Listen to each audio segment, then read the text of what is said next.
I'm Josh Swartz. And I'm William Illingworth. Hosts of the High-Tech Podcast, a part of the Education Podcast Network, just like the show you're listening to now. Shows on the network are individually owned, and opinions expressed may not reflect others. Find other interesting education podcasts at edupodcastnetwork.com. In a world where technology intertwines with every aspect of our lives, one question sparks a national debate. Should cell phones be banned in K-12 education? On episode 239 of House of EdTech, two leading educators face off in a groundbreaking debate. Dr. Matthew Rhoads argues that cell phones are a distraction, hindering academic performance, while Mr. Nessie believes in harnessing the power of technology for educational growth. Moderated by Tim Cavey of Teachers on Fire. Strike up the band.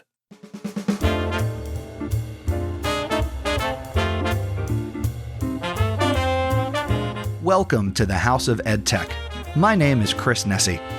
The House of EdTech launched in 2014, giving me the opportunity to speak with teachers, leaders, and creators so you can more effectively integrate technology, strengthen your pedagogy, and have more confidence in your classroom and school so you can make an impact. Get involved with the podcast by visiting my website, chrisnessie.com. Using technology isn't difficult, and this is where it begins. This is the House of EdTech. Ho, ho, ho, and happy holidays to you. Welcome to the podcast. I don't know if I was the movie voiceover guy to start the show, or if that was Batman. You let me know. Hope you're doing well as the holidays are upon us. Christmas is right around the corner. As I'm recording this, we're in the midst of Hanukkah, and I hope that you are enjoying time with family and friends this holiday season, wherever you are and however you are listening and consuming the show. Of course, I do want to thank you for making House of EdTech a part of your anytime, anywhere professional development. And a part of that is today's really cool episode that's all about, should we have cell phones in K-12 education or should we not? I was recently a guest on Tim Cavey's Teachers on Fire podcast, and I was a guest on a recent live stream that he did where he moderated a conversation between myself and Dr. Matthew Rhoads, and I came at it from the position of, no, cell phones should not be banned in K-12 education, and Matt was of the mindset that there should be a ban on cell phones in K-12 education. So I'm about to share that conversation with you that we had on the live stream. I do want to let you know that wherever you're listening to this podcast right now, there are show notes. And if you, in the app you're listening in, you swipe or you tap them, you should see the description and there will be links there. Of course, if you don't want to do that, maybe you're driving, go to my website, chrisnessie.com/238, and you will find all the ways that you can obviously connect with Tim Cavey from Teachers on Fire, and of course, Matthew Rhoads from MatthewRhoads.com. So make sure you do that and connect with both of these gentlemen. And I do want to shout out Tim Cavey for putting the conversation together and also allowing me to share it here with you, the House of EdTech listener. I really appreciate that you make the show a part of your anytime, anywhere professional development. And I'll have some more to say after I play this conversation that we had. So without further ado, here is the great cell phone debate.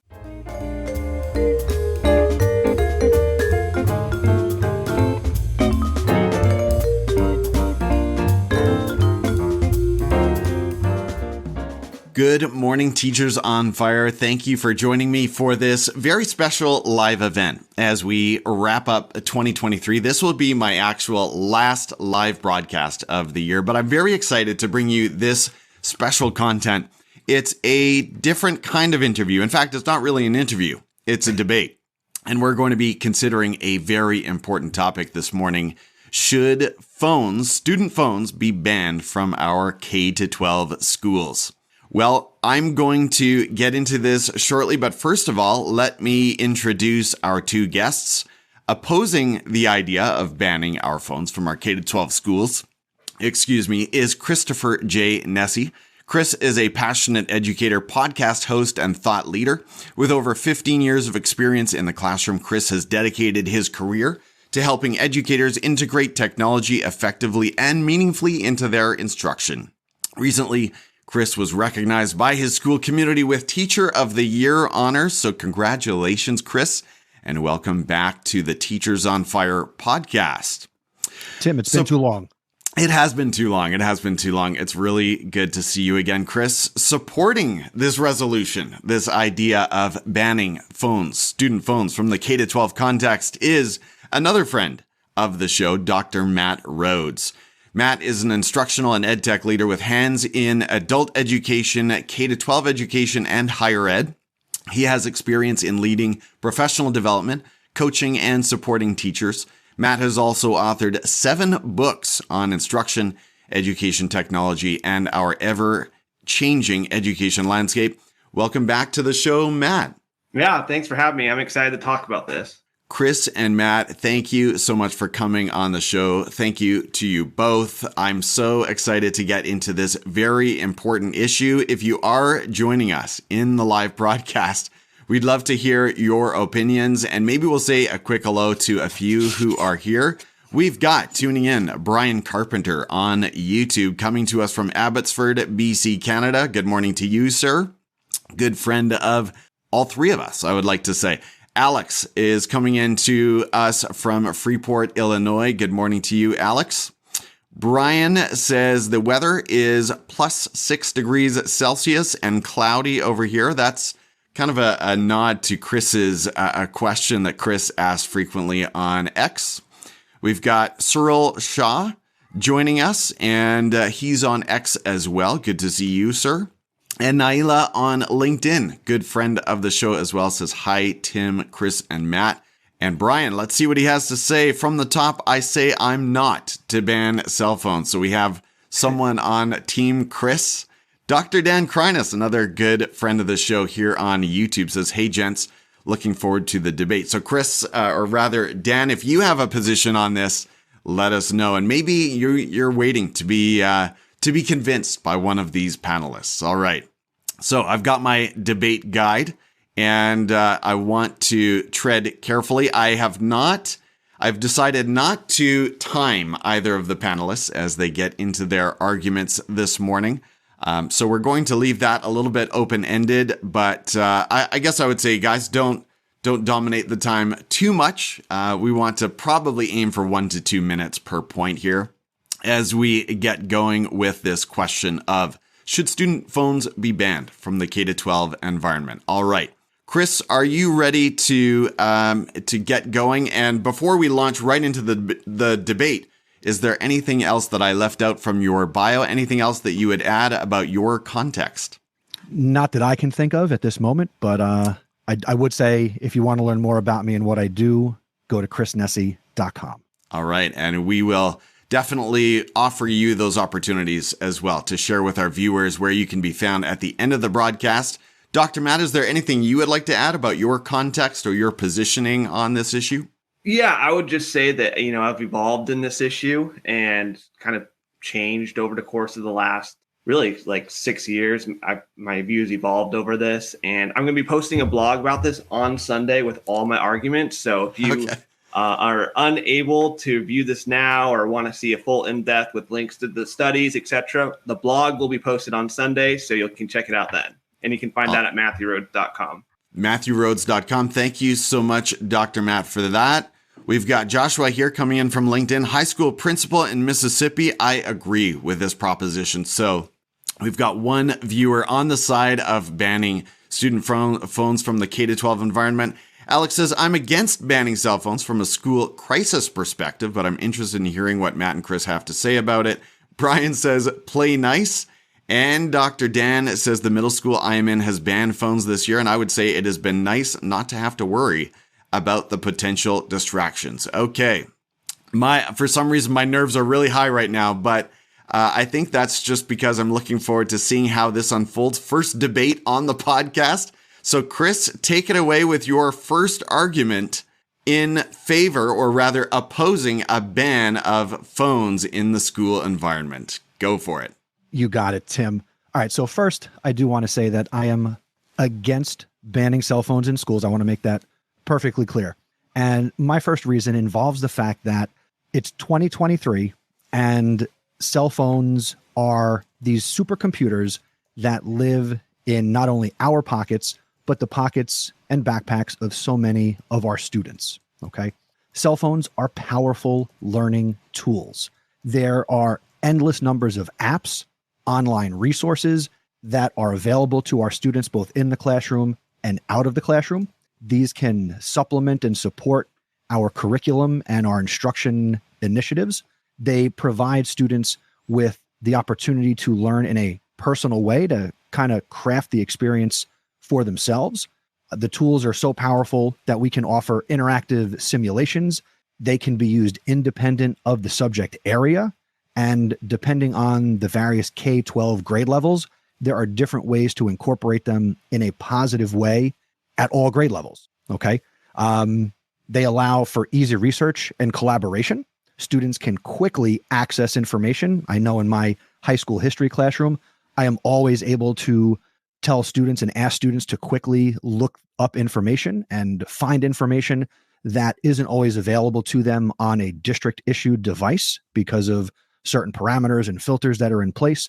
And I can rely on students to be able to access more information, which I think models for them how to use their tool for more than just being a camera or a time suck consumption device. And of course, cell phones involve creativity and communication, and it's the world we're living in. Okay. Phones facilitate multimedia presentations. They can create content. They can obviously consume some content, as we know. And they are too powerful not to have in the classroom. And I think that what makes it work best is finding the positive ways to do it.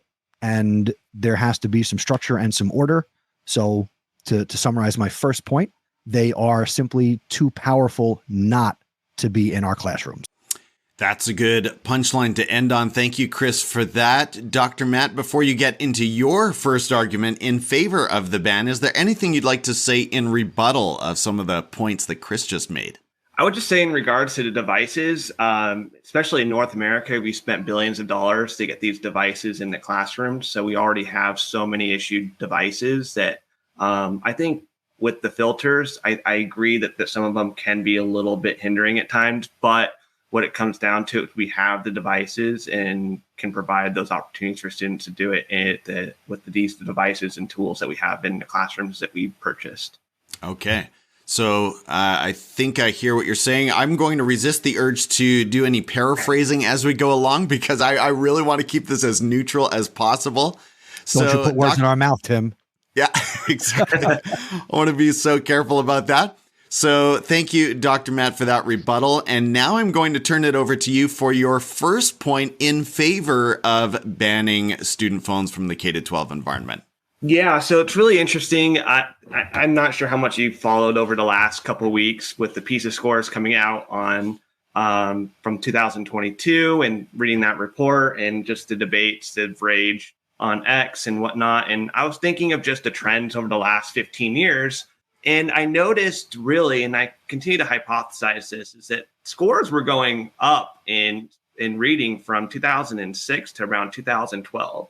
2012 really, to me, reminds me of the year where smartphones were becoming very much ubiquitous. Everyone had one at that point and really began to, I think, overrun schools. And at that point, within these OECD countries, we started then at that point to start seeing this really fall in terms of scores from across the board in all these areas, not only in reading, but also we saw that increase in science up in 2012 and then going down from there.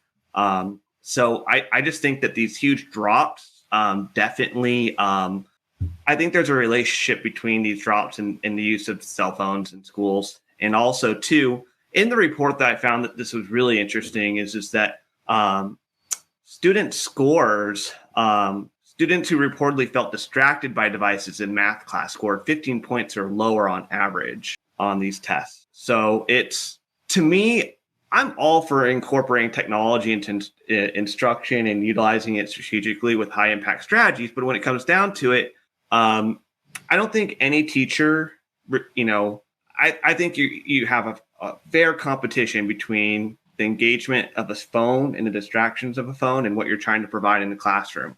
You could be the best instructor in the world. There's a lot of competition with that phone. And in addition, there's a lot of, the number of hours young people spend on phones. And I think we all can admit we have a degree of addiction to them. I think that it was really interesting that just with this high degree of addiction that, there's a lot of other priorities that come about when that is there versus actually learning. And I think just removing them from the schools completely can create a more distraction-free zone within our classrooms and allows us to use technology strategically when we want to. And ultimately, I think that can improve just the learning and engagement of students in our classrooms. And we can just focus on that versus the million other things that are a distraction to our students. So I'm going to also talk about later on in my further arguments is that we can still teach the necessary digital skills that we live in the world that we're in with the devices that we have in our schools versus our students' personal devices. Thank you so much for that, Dr. Matt. So again, to summarize that point or that set of arguments, you can see it there on your screen, falling PISA scores worldwide. And if you're not familiar with that, and Dr. Matt, clarify for me, that's the annual global tracking or measuring of how different countries, students in different countries around the world are performing against universal learning standards. I believe I have that right? Somewhat correct. Okay, good. So he says there's been a trend of a decline around the world since the introduction of phones in 2012. Chris, is there anything that you would like to say in response or in rebuttal to some of the things you just heard? Of course I do. Should some blame be placed on the phones? Sure. But I taught in a world pre-2012, and there's all sorts of distractions outside of cell phones, right? So students will always find ways to be distracted or get off task. And students can always find something else to do that's not what we want them to do at any given moment. So to put a lot of the blame on cell phones, I think is unfair, to be honest. I mean, we have, there's a lot of socioeconomic disparities that are affecting students worldwide. We have changing or not changing curriculum for the students in the classrooms. And just overall, we got a lot of testing fatigue in general. So could we see falling test scores be attributed to the fact that students just don't want to take tests and don't want to click and bubble and go through the whole assessment procedure, right? I mean, in my school, we stop ringing the bells from about the middle of October till the end of May, because at any given moment, you're going to be interrupting testing. So there's a lot of assessment going on.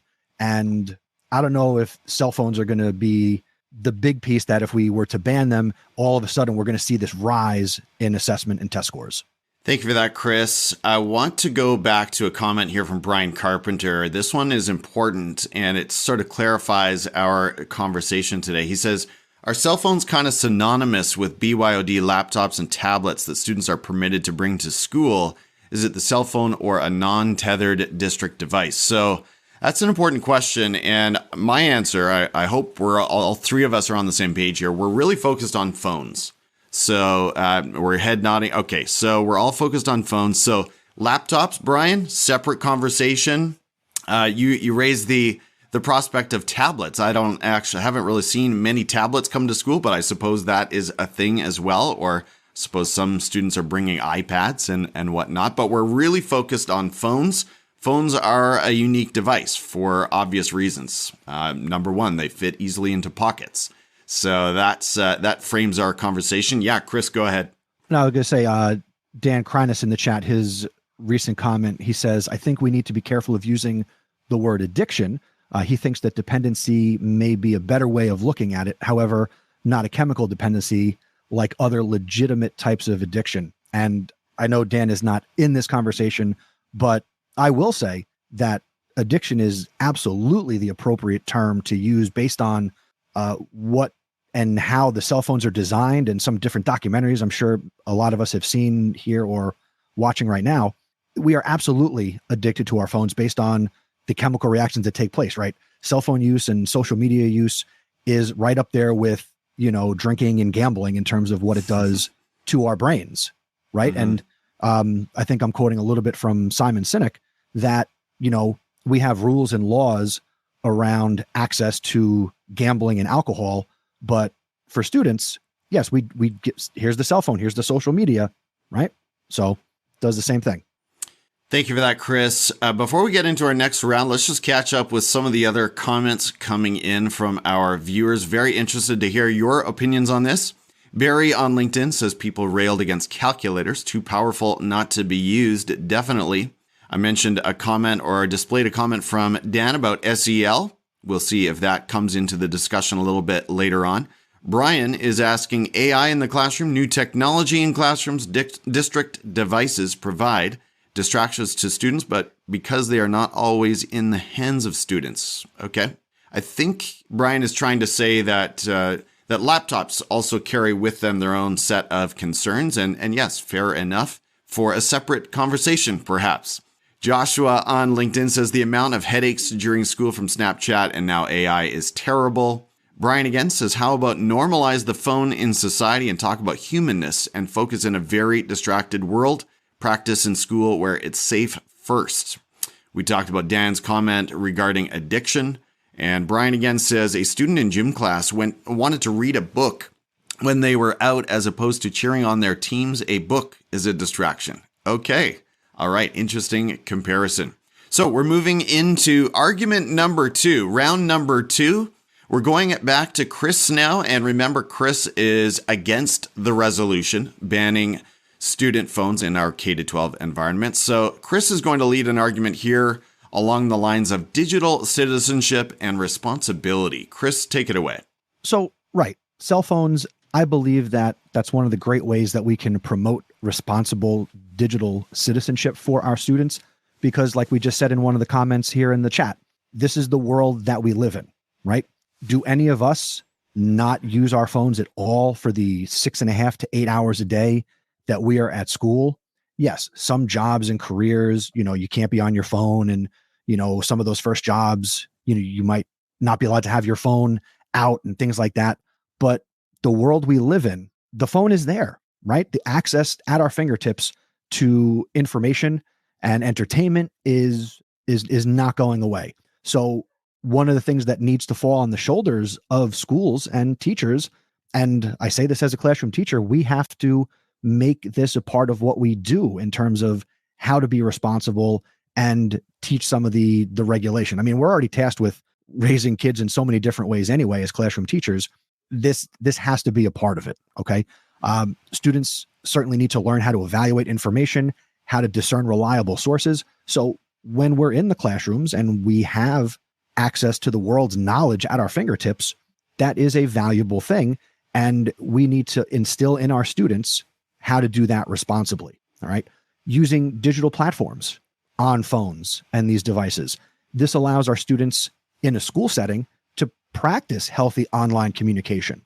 I can say for my high school students, leveraging something like Google Classroom, I encourage all my students to add the Google Classroom app on their phone. I let my students post to the Google Classroom. I don't restrict them, but it's a place where they can interact in a positive way.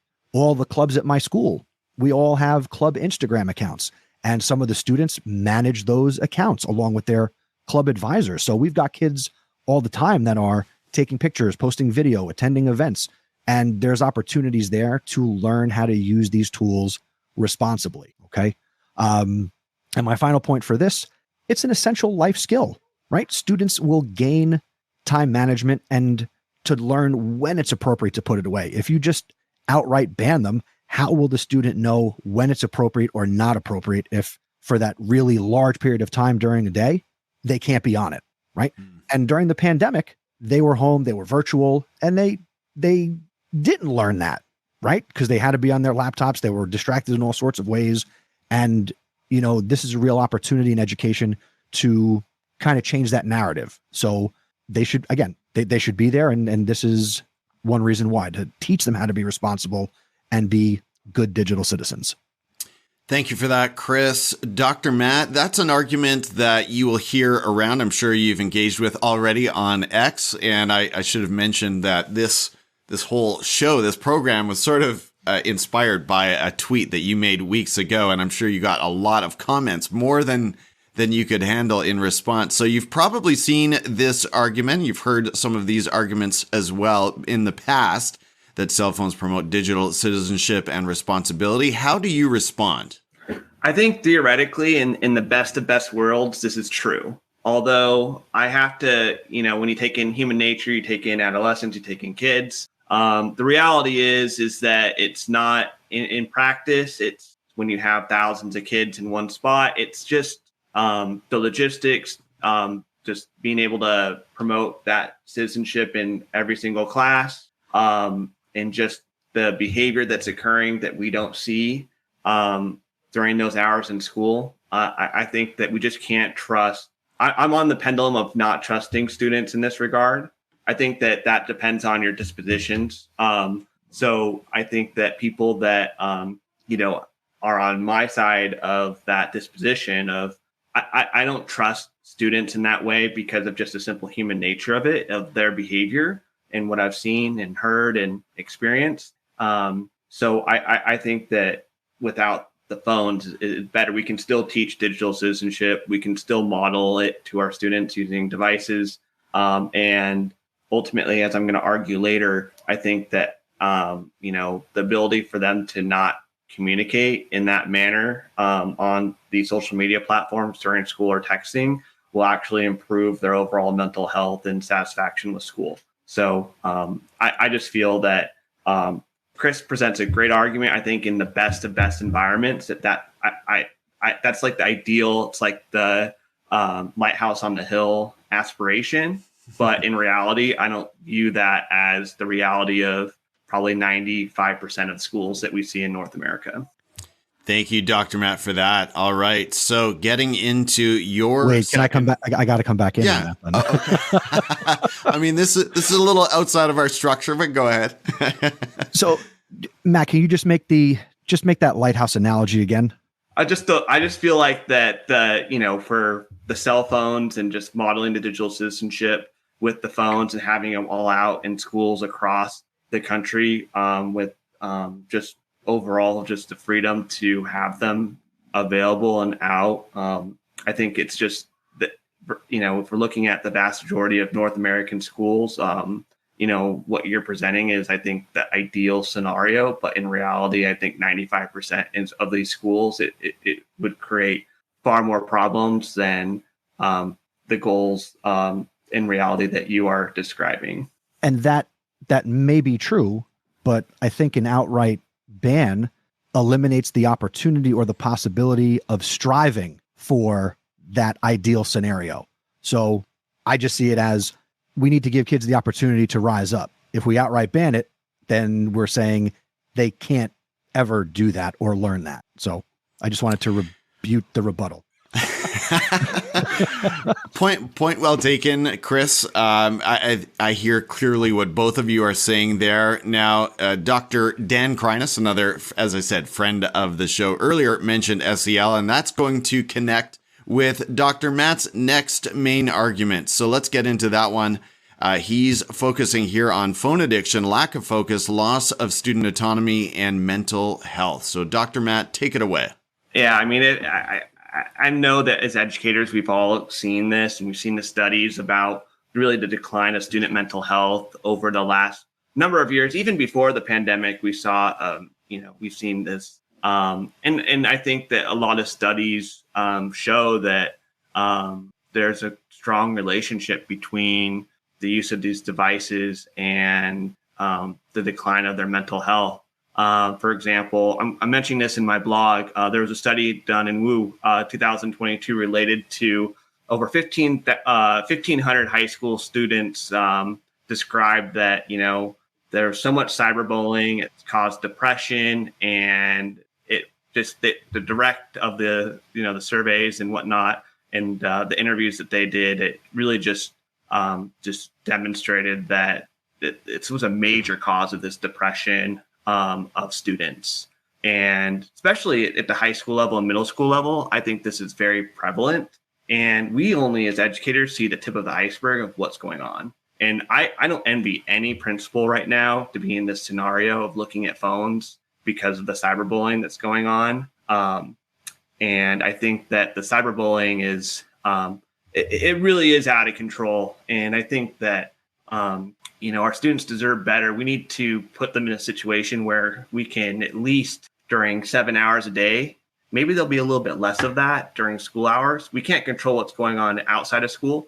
I think that, parents need to parent their children in regards to their phone use. I see too many, families just have their phones out all day, and they give the 2-year-old an iPad at dinner. I just think that we just need to, at schools, not have students have access to opportunities for where they can cyberbully and treat other students terribly. I know that there's going to be bullying that will happen just from person to person communication, but we've just seen such a decline in our students' mental health. And I think that with opportunities for us to at least mitigate some of what's going on in terms of the bullying, that can help.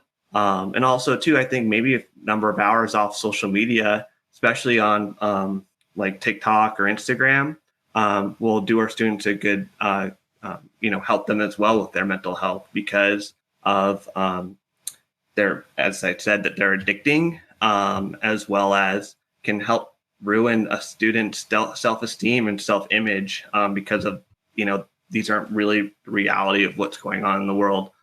So I also think that the loss of student autonomy is really important as well, because I think students especially if we're looking at upper elementary and middle school, and even in high school, I think that students should be allowed to explore social connections with people in person and understand that building those connections human to human is extremely important.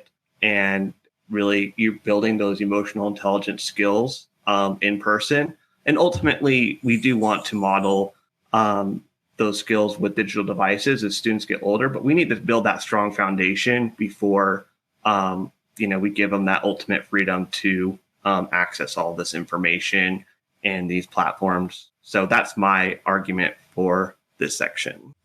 Thank you, Dr. Matt. So I like how you've broken down your arguments. I know you're getting into the antisocial behaviors a little bit more further on, but in this segment, we're talking about all of the negative consequences, according to you, that come with student phone use. So, Chris, you've heard these arguments before. What's your response when you see this list here on the bottom of the screen?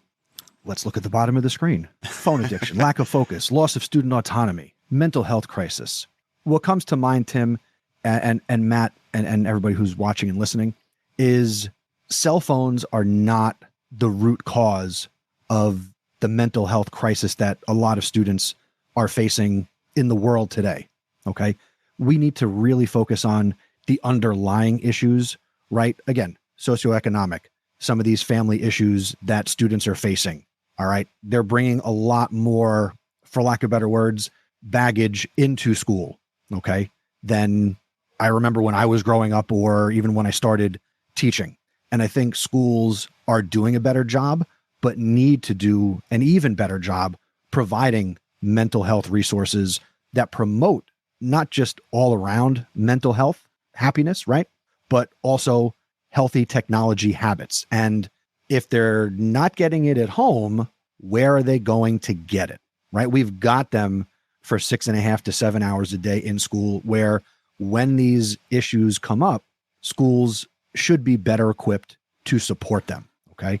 And again, when it comes to self-regulation, that, to me, that's a classroom management thing, right? What are you doing as a classroom teacher to promote positive digital citizenship? What are you doing with the rules and expectations of your classroom that promote positive use, to be able to put the phones away or be off the phone, right? I mean, I know what I do in my classroom to promote and have them still be a part of the classroom. But, and every teacher is different, which goes back to the issue of how are we preparing teachers to deal with the world that they're going to be teaching in, right? Which, as Tim has said a couple times, that's probably an issue for another episode on another show, right? And then obviously technology for mental health. There's a lot of apps and online resources that we can teach students how to access and use their phone to kind of not solve some of the issues that they might be dealing with or going through, but there are ways that they can use apps and technology through their phone to kind of work through some issues and things. So again, I think they need to be seen more as a tool. And somebody mentioned that I'm more of an optimist. Yes, 100%. I am very much the optimistic point of view. And, we've all been burned at times of seeing the best in people, but I will continue to do that. So it's apropos that I'm on the Teachers on Fire podcast, as I might get burned one day. Who knows? But I think there's enough out there that we should be doing more to support these kids with whatever mental health things that they are dealing with and going through. Chris, as long as you're on fire and not burning out, that's all I'm concerned with. Thank you so much, Chris. I think these points, one more time from Dr. Matt, wherever you sit on them, this is a really key part of the argument right here. Do you think that phones are actively contributing to decline in our students' mental health and behavior or not? So you heard the arguments for both sides. We are starting to wind down, but we're going to move to round 3, the third and final round of arguments. And Chris is going to take this one with an argument about communication and safety. And just before I turn it back to Chris, let's check in with our audience. We see a few more friends here. AJ Bianco is here. Welcome, AJ. Good to see you here. Naila says, absolutely, Chris is on point with this. Dr. Dan says, Brian, I like the idea of a progression. Let's see. Brian, again, never thought about getting burned as a teacher on fire. Mark Ryan from the Middle East, great to have you on LinkedIn, says, Chris is crushing the rounds with opportunity and optimism, something we need for students. And Naila says, the cell phone is a great tool to use, especially when used in a more positive way. Okay, interesting. Thank you so much for chiming in. Chris, take it away with your third and final round of arguments on this idea of communication and safety, which we know safety is something every school community needs desperately. Desperately might be an understatement, Tim, but yeah, the world we live in, we're seeing more extreme events happening in education than ever before. And it seems that something happens every day, which I would like to one day believe would be an exaggeration, but we know that that's not the world that we live in. Cell phones in schools allow parents to reach their children easily in case of emergencies or unexpected situations. Now, somebody might think, well, parents just call the main office. I'm sorry. Parents are not calling the main office to reach their child. We say it, Tim, you're an administrator in a school. I'm sure you try to have parents call. I'm sure you've said it 1,000 times. You want to reach your kid, call the main office. Tim, how many phone calls do you get from parents trying to reach their child via the main office? Not many. There you go. And by not many, I'm going to assume 0. So parents want their students to be accessible, right? In the case of an emergency, you want to be able to reach your child. I have an 11-year-old. He's got a phone. And am I the parent who's texting him during the day? No. One, I'm working, so I can't be texting my kid while I'm working. But he's got the opportunity to text, the bus is late. I missed the bus. I'm walking home. So there is that communication from parent to child that I think is important. And if you try and take that away, parents are going to come out in full force because they would oppose that. Now, are there going to be parents and people who say, that's fine, take my kid's phone, just make sure they get it back at some point? Sure. But the far majority of the crowd is going to be, I want my kid to have a phone. I paid for the phone. They need to have it. Okay. Also, school in general.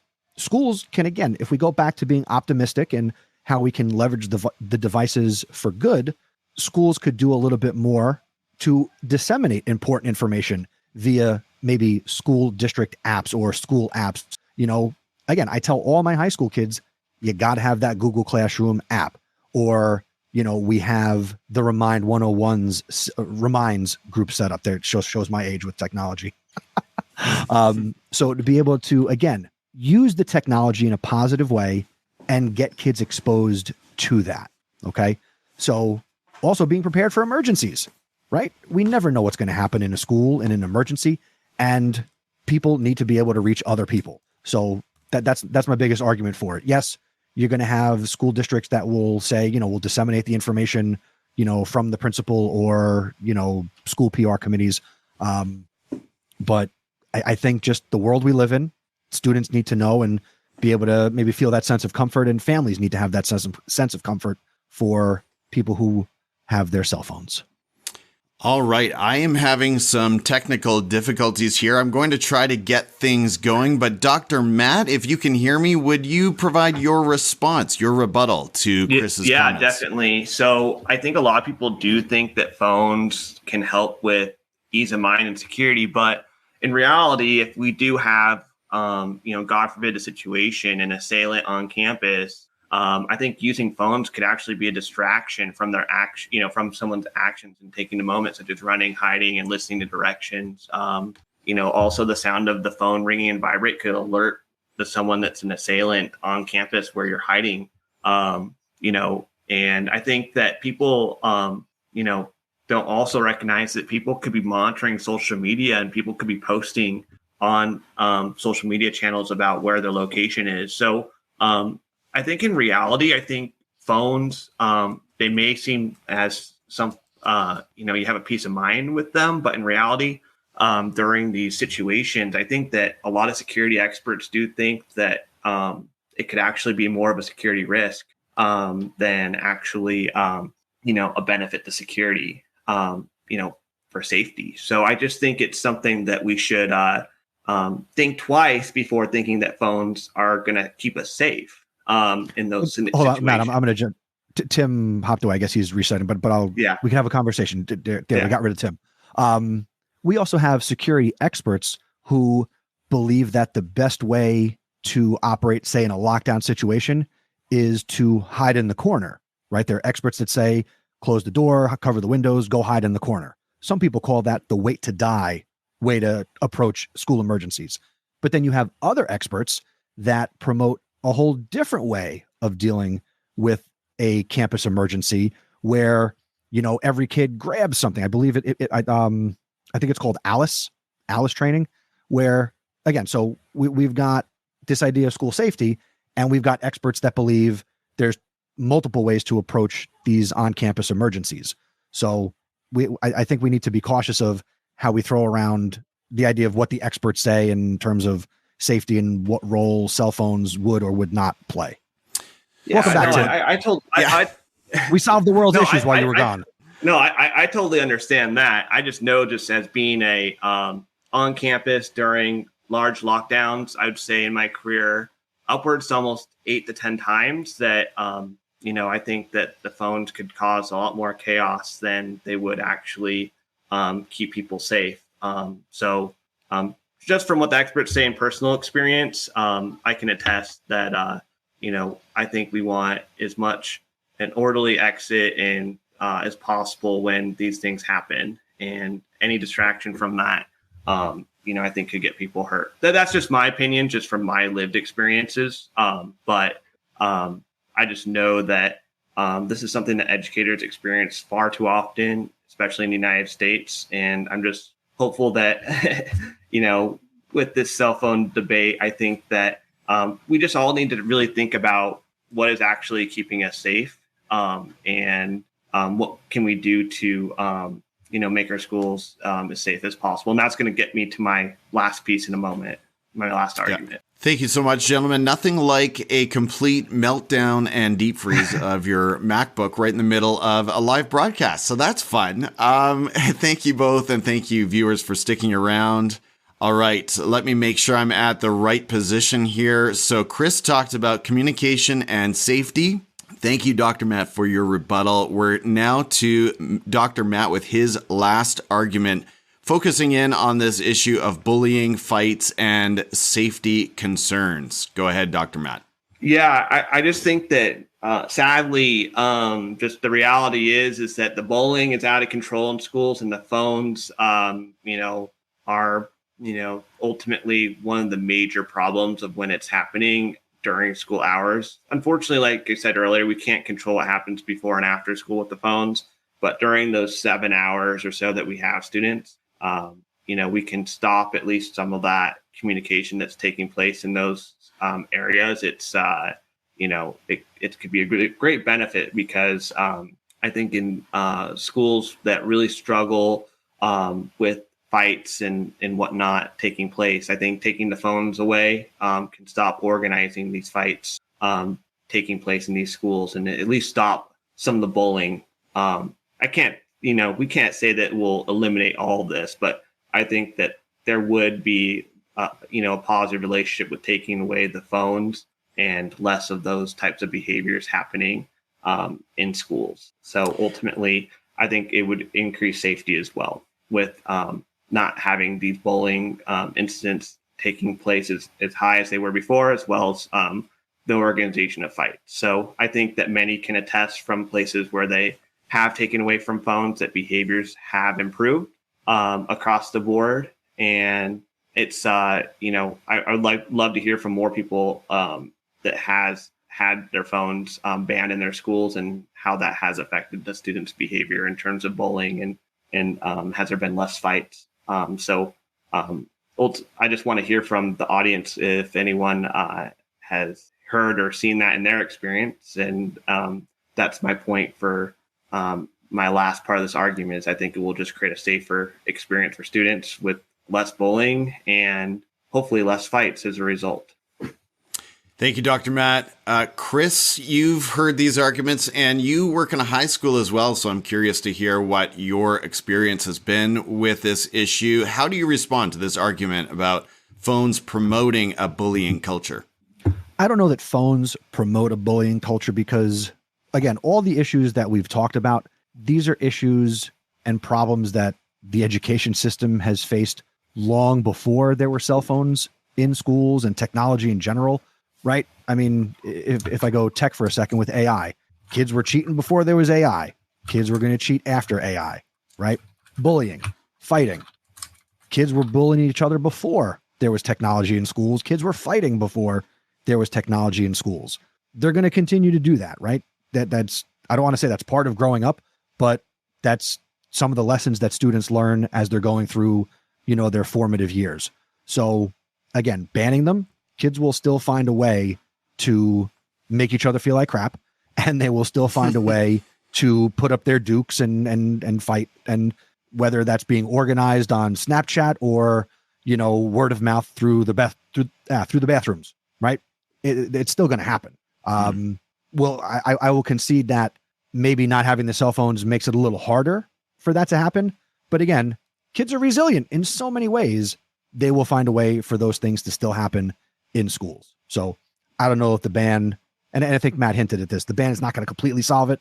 But maybe it does restrict or limit how fast they can do it. But then they'll bounce back and maybe they'll start passing notes. That's a nice throwback. Thank you both so much to our viewing audience and to the listeners on the podcast. I think you've heard some really good arguments. I'm going to give our guests a final opportunity to summarize their main points. And gentlemen, I've kept you both over time. Thank you so much for your generosity this morning as we explore all angles of this issue together with our viewing audience. But yes, you've heard, I think, a really good presentation of the main arguments in each corner. So Chris, go ahead and share your final encapsulating statement. And you're welcome to recap your main arguments for our viewers as well, if you'd like. Well, I'm going to say I'm not going to really recap it. Sure. Somebody who's listening or watching, rewind it, watch it again, give Tim another download, give him more YouTube viewing time. All right, it's on demand. But I will say this, and somebody else, and I forget who said it in the chat, but the idea that my point of view is optimistic and open-minded, and that's important, right, with anything that we're doing in education. And I don't think that the arguments that Matt made or that I made for or against, there are more arguments that can be made for and against, right? This is 6 small samples, right? And I'm sure people who are watching, they are thinking, wait, but what about this? But what about this? Okay. Yes, there's a lot more. But I'll finish with we didn't solve the problem here. And I don't think that was the goal of coming together. So for somebody who's listening to this or watching this, I think you've got more to think about. And ultimately, I think you need to do what's best for you, your school, your community. And it's not just a superintendent who should make a decision about to ban or not ban. It shouldn't just be the principal choosing to ban or not ban. It's got to be, like with anything good that should happen in education, it's a community effort. And every community is going to be a little bit different. But maybe what we've put here today gives people a little bit more to think about one way or the other. Beautifully put, sir. That was very classy, and I've really appreciated the tone of this discussion. I know Brian said play nice at the beginning, but you both, that's never been in doubt. That's never been in question here. Dr. Matt, your final closing statements, and again, you're welcome to recap your main arguments or put that icing on the cake. Go ahead. Yeah, I just want to mention is that, with all that I said, I think that we can still model good digital citizenship with the devices that we have in our schools. I don't think we need phones to be able to do that. And I think that we just need to be strategic with how we're implementing technology in our classrooms. And I think if we can model that to our students, then ultimately we can teach them the skills they need, as well as, I think, navigating phone use, the executive functioning skills to navigate a world where you have one of the most distracting and addicting things in your life that can be accessed right next to you. So ultimately, I hope that this conversation just leads to more reflection and thought about your current context. Everyone's context is different. We've only grazed the surface of this argument on both sides. And I think that this is a decision that it takes a lot of stakeholders that you're in your community as well as within your school to come to a decision. But I think that it's something that we should be thinking a lot about within our school board meetings, as well as at our school sites and in classrooms, having these discussions so that we can, put forth solutions to help our students, learn, achieve, and, have a really fun and satisfactory experience in school. Thank you so much, Dr. Matt. Thank you both for sharing your time with the broadcast today. As we wrap up, you're both education leaders. I highly respect each of you. You are creating actively. Chris, go ahead and let the viewers and the listening audience know where they can reach you and what you've got coming up. You can obviously, as I mentioned at the beginning, check out my website, chrisnessy.com. I host the House of EdTech podcast, and that's a great podcast to listen to. Not because I host it, but because it's a good podcast to listen to. So that's where you can connect with me, get my socials. And I would love to continue this conversation and many others that revolve around technology in education, in schools, and chrisnessy.com. I know Chris has been putting out some great content recently around AI, so make sure to check in with him and the House of EdTech. And Dr. Matt, same question to you. Where can the listeners find you, and what have you got cooking? Yeah, so you can all follow me on X at MattRhoads1990 or on Instagram, DrRhoadsEDU, or Matthew Rhoads on not on Instagram, but LinkedIn.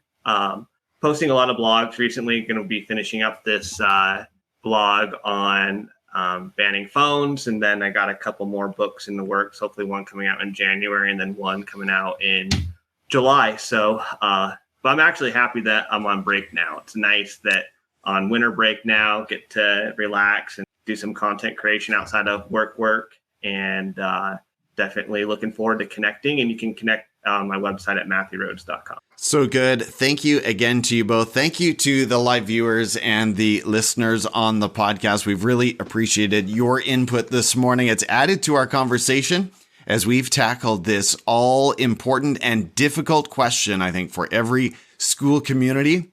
How do we respond to phones, student phones in the learning environment? Do we ban them or do we embrace them? That was the question this morning. Friends, this is my last broadcast. This is my last live broadcast of the calendar year. So I am signing off with these two gentlemen. Couldn't do it with better colleagues.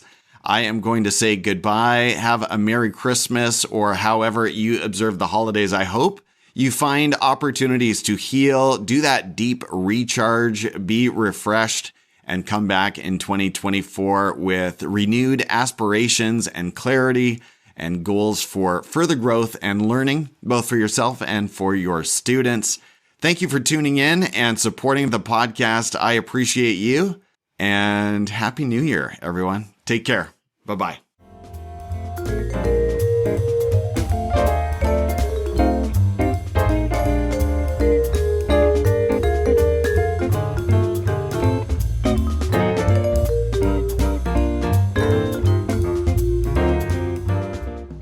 Hope you enjoyed that conversation. And again, thank you to Tim and thank you to Matt. It was a really fun time. It's always fun to live stream as a content creator, and it was just a really good time. And again, as you heard, there was no, fighting, no screaming, no yelling. So you see, it is possible to have a debate in education and not yell and fight and scream and yell, which means if we can do it as teachers, we can probably also do it with other aspects of our lives. Before we finish up this episode, I got some great email feedback that I wanted to share with you that relates to the cell phone topic, because I did talk about this a little bit on episode 237 about whether or not technology is our friend or our foe in the classroom and in education. And Stephanie Scrocky sent in the following email message. I enjoyed the last episode. It's so easy to name technology and cell phones as the villain. Yes, these devices and all the technology to come will continue to create challenges despite all the ways they can enhance our lessons. But I don't think banning them is completely the answer. I think we need to remember that it's not the technology, it will always be something else that's vying for our students' attention. Instead of texting, it was passing notes and intrinsically folding them into a paper football or an envelope for a friend to open. Instead of games on a phone, it was creating marker swords or a helicopter with a pencil and a ruler, or maybe you smeared glue on your hand just so you could peel it off. Sometimes it was a friend waving in the hall or just staring out the window. I don't remember teachers and administrators calling for a building-wide ban on pens and paper. Blinds and shades weren't bolted closed, although some schools had windowless classrooms. Let me interject here as Chris. There are still schools that have windowless classrooms. Back to Stephanie's email. But expectations and guidelines with these learning tools and distractions were taught. Consequences given to those students who did not follow the expectations. We need to help students figure out how to manage these distractions, not just pretend that technology doesn't exist. Stephanie, thank you so much for the email feedback. I'm glad you got value from the episode and felt compelled to share your thoughts. And of course, I agree with what you are saying, and I know a lot of other people do as well. Banning is not the answer. That's not going to make the problems go away. There will be new problems to be discovered. So let's really work and make this a much better educational experience where cell phones are welcome and can be a part of the whole thing. Okay? So as we get ready to play the music to close this out, I want to let you know that we are coming up on the end of the year. The next episode is going to be the 2023 House of EdTech Smackdown. This is the 10th annual Smackdown. And if you did not get your recommendation into me when I asked for it, I'm sorry, but you'll have to wait until next year. But I'm really looking forward to sharing the House of EdTech Smackdown with you. And then I'll be going on a little bit of a break as we get ready to go into 2024. And 2024 is going to be really important because we're going to be celebrating the 10th birthday of the House of EdTech podcast, and we're going to be celebrating that all year long. So I hope you are looking forward to it. Oh, thank you. Thank you. It's going to be a great year in 2024, and I'm looking forward to getting that kicked off a little bit with the 2023 House of EdTech Smackdown. All right, let's play the music, and let's get ready to finish up the year.